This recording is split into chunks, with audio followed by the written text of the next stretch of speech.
Hello once again. Welcome to this episode of Just a Few. My name is Patrick Antwine. As usual, I use this opportunity to respond to a question submitted to me. Thank you for joining and being a part of this ministry by watching and maybe also by your comments. Feel free. I encourage you to leave a comment below. On to today's question. Today's question comes from the book of Job, and it has to do with Satan and his authority. The question is, why did Satan have to be permitted by God before afflicting Job? Very good observation and very good question. And the response to that has to do with the issue or the doctrine of the sovereignty of God. God alone is sovereign, and sovereign means he is in absolute control. He is the creator, the sustainer, the owner of the earth. All things belong to him, and all things proceed from his authority. So let me read the passage. In fact, it's found in two places in the book of Job, chapter 1 and in chapter 2, where Satan had to get permission from God. In chapter 1, verses 11 and 12, it says this. But now, this is a conversation between God and Satan regarding Job. Job is totally unaware of this. And God is speaking here. He says to Satan, but now, stretch out your hand. Well, Satan is speaking here, Stretch out your hand and touch all that he has, all that Job has, and he will surely curse you to your face. This is Satan's estimation or view of Job and Job's fate in God. And the Lord said to Satan, behold, all that he has is in your power. Only do not lay a hand on his person. In other words, I'm giving you permission to go and touch him except his physical being. So Satan went out from the presence of the Lord. Then after he did that and he wasn't satisfied, in the next chapter he wanted to touch Job's person also. And in chapter 2, verses 5 to 6, we see a similar episode. But stretch out your hand now and touch his bone and his flesh, Satan is saying to God, and he will surely curse you to your face. And the Lord said to Satan, behold, he is in your hand, but spare his life. You may touch his body, but you can't take his life. So obviously Satan has to get permission, and he can only do as much as God allows him to do. And again, this is because you need to understand that Satan, Lucifer, the adversary, as all angels are, he is a created being. God created these angels, and Satan is a fallen angel, just as demons are. And you need to understand that all created beings, including human beings, are accountable to God and can only do as much as God allows the angels or us as human beings to do. And we are accountable. God has to grant permission. Sometimes we do things without seeking his permission, and God may allow it even then, but it is only because he has providentially and sovereignly allowed it.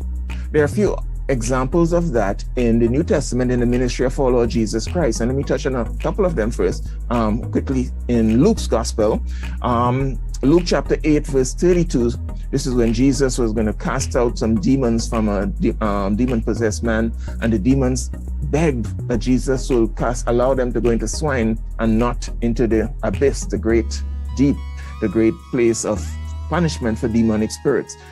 Luke 8:32. Now a herd of many swine was feeding there on the mountain. So the demons, begged him that he would permit them to enter them into the demons. And Jesus, permitted them. Only when Jesus permitted them were they allowed to or able to go into the pigs.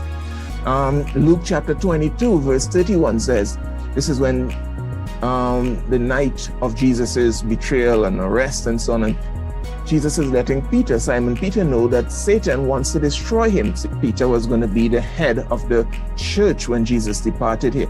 And in Luke 22, verse 31, and the Lord said, Simon, Simon, indeed, Satan has asked for you. Note that expression. He has asked for you that he may sift you as wheat. Satan had to ask for permission before he could tempt or seek to destroy Peter. And That's because he has an authority that is derived from God. And that's why I want to say something here. In the midst of our permissive age, where so many groups are talking about rights, and they have the human rights and a right to live this way and a right to do certain acts.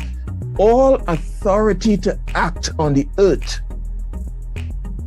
is ultimately derived from God. Human government, the authority came from God. The family, authority came from God. All authority ultimately derive from God. And if you are doing something that God has not authorized, you are acting illegitimately. And you will give an account to God. It doesn't matter which court or which government authority gives you permission to do it. If God has not authorized man to do certain things, it is an illegitimate act in the eyes of God for which you will give an account. Jesus in John chapter 19, verse 11 was before Pontius Pilate, the governor of the most powerful nation on the earth at the time. And Pilate was saying to him, "Don't you know I have authority to condemn you or to set you free?" And Jesus probably laughing to himself saying, and he responded in John 19:11.